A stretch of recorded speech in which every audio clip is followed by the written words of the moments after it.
Assalamualaikum warahmatullahi wabarakatuh. Sobatku sekalian, selamat berjumpa kembali dengan saya di Jajang Channel. Baik sobatku sekalian, apa kabar? Semoga dalam keadaan yang sehat ya pada kesempatan kali ini.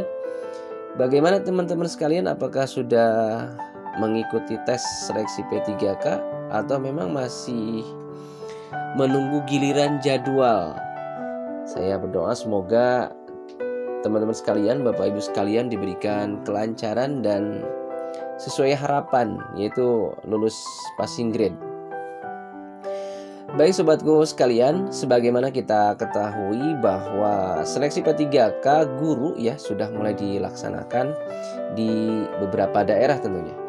Sebagaimana yang sudah diprediksi sebelumnya bahwa mungkin akan terjadi beberapa kejadian istimewa gitu ya. Sisi lain dari seleksi P3K guru ini gitu. Mengingat yang akan menjadi pesertanya banyak yang memang memasuki masa pensiun kayak gitu. Kayak usia 50, 55, 56, 58 sampai 59 kayak gitulah. Kita bisa bayangin nih, maaf nih ya, jangankan buat mikir menyelesaikan soal-soal kayak gitu ya, buat geserin mouse komputer aja pasti memiliki istilahnya susah lah gitu ya. Bagaimana buat lulus, mau dikasih afirmasi sampai 30% juga tetap nggak lulus, karena memang zamannya udah beda gitu. Tetapi kita memahami bahwa beliau-beliau inilah yang sudah menoreh tinta emas membantu pemerintah menyelesaikan buta huruf di daerah. Beliau-beliau ini dedikasinya udah teruji, makanya mampu bertahan belasan bahkan ada yang lebih dari 20 tahun katanya. Dari beberapa informasi kayak gitu. Yaitu mengabdi di sekolah buat ngajar anak-anak, mendidik anak-anak gitu. Makanya kalau menurut saya sih pemerintah sangat layak untuk memberi penghargaan, meloloskan mereka-mereka atau beliau-beliau ini yang menjadi P3K ya di tahun 2021 ini, yang memang sudah memasuki usia pensiun kayak gitu. Diistimewakan lah. Sobatku sekalian, baik kita kembali ke permasalahan seleksi P3K guru, di mana yang diprediksi itu benar-benar terjadi gitu.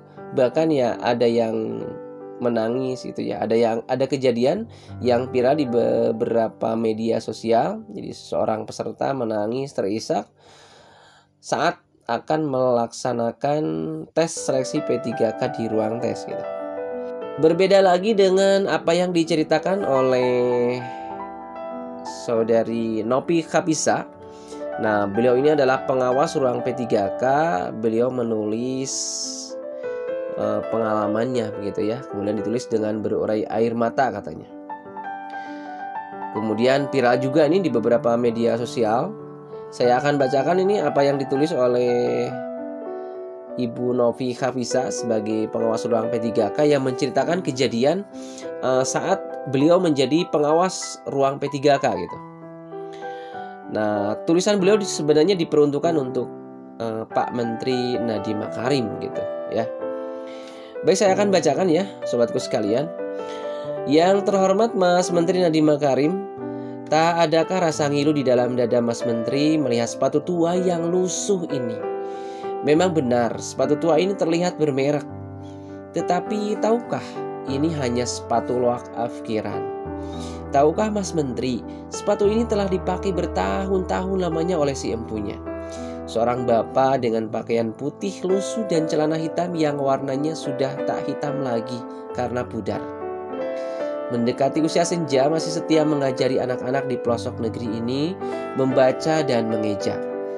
Di saat putus pengharapan untuk mendapatkan hidup yang lebih layak, beliau tetap semangat, tak sekedar mengajar tetapi mendidik. Gaji di bawah 500.000 sungguh tak cukup untuk makan sebulan, apalagi untuk membeli sepatu. Terpaksa di saat pulang mengajar, beliau mencari pendapatan tambahan sebagai pekerja serabutan. Tahun ini Mas Menteri memberikan secercah harapan untuk beliau, program P3K untuk memberikan harapan kehidupan yang lebih layak. Tetapi tahukah Mas Menteri, soal-soal yang Mas Menteri berikan hanya teori belaka saja. tak sebanding dengan praktek pengabdian berpuluh-puluh tahun namanya. Soal-soal yang membuat beliau terseok-seok ketika memegang mouse dan membuat kepalanya pening. Akhirnya, passing grade pun tak diraih. Pecahlah tangis beliau. Di dalam hati, terlihat jelas ketika nilai-nilai itu terpampang di layar monitor. Beliau terdiam 1000 bahasa. Entahlah apa yang dipikirkan. Melihatnya saya pun ikut terisak. Memang benar, beliau tak secerdas, sejenius, sekreatif Mas Menteri. Tetapi beliaulah yang menjadi pelita di tengah gurita buta aksara di pelosok negeri. Memang benar, beliau tak pandai teknologi. Tetapi tanpa teknologi beliau mampu membuat anak-anak negeri ini merangkai kata dari A hingga Z. Berhitung hal-hal dasar untuk memahami hidup. Memang benar, para muridnya sebagian besar menjadi TKI dan TKW. Tapi tahukah Mas Menteri, bukankah mereka juga merupakan pahlawan penghasil devisa negara tercinta ini? Beliau mempunyai andil yang besar dalam membangun negeri tercinta ini.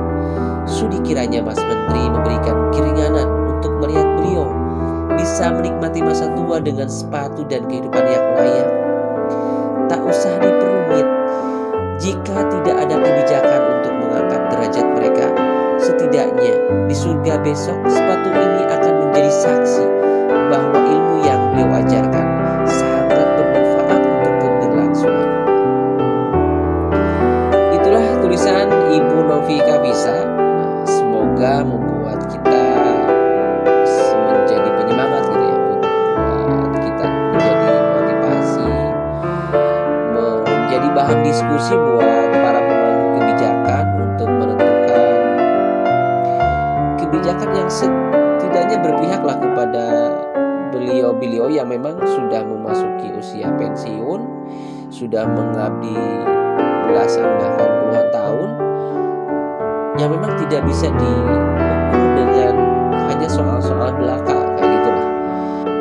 Baik sobatku sekalian, demikian barangkali informasi yang saya sampaikan.